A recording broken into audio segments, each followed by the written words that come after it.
to psychiatry, or to a shaman. And it's something that I did not see astrologers discuss. The Keto in Scorpio, the Keto with Pluto, when Keto was in Capricorn, okay, you went to deal with your Pluto issues to the person who usually is grown and mature and can and has been through that and can help you with that.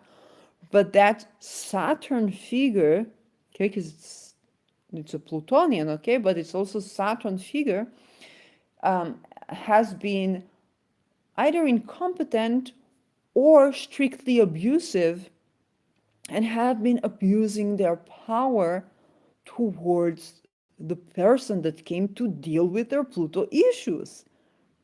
Okay, so that was the story of the Keto with Pluto when Keto was in Capricorn, and now for Keto in Scorpio. So the moon is at Keto's sign right now. Okay, pointing this out, the emotional baggage around this, and with Pluto again, just standing two,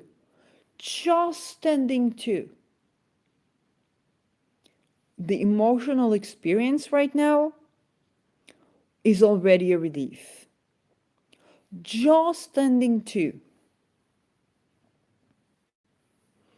And with the moon, any remedial for whether the moon in Scorpio or the moon in difficult aspect, go around, move around, walk around.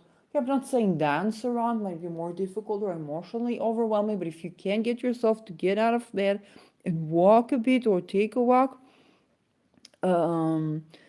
that might turn things into action. The moon is moving fast, so it needs to move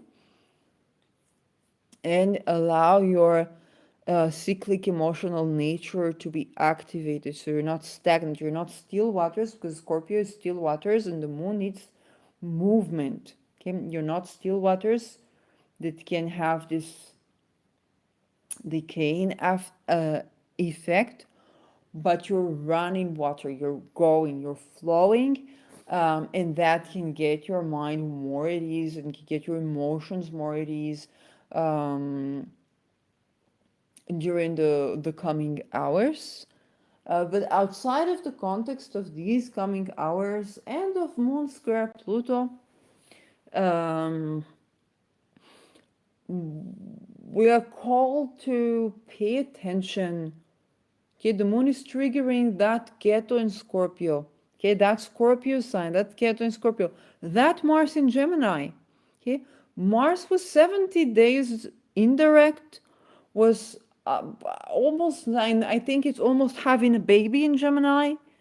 Um, it turned direct, but its ruler Mercury is indirect.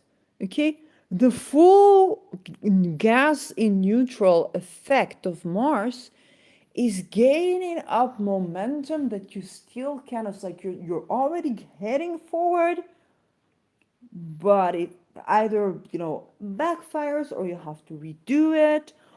But you're like you want to keep going forward because Mars is going forward, and Mars has been retrograde for a while, but Mercury is retrograde now.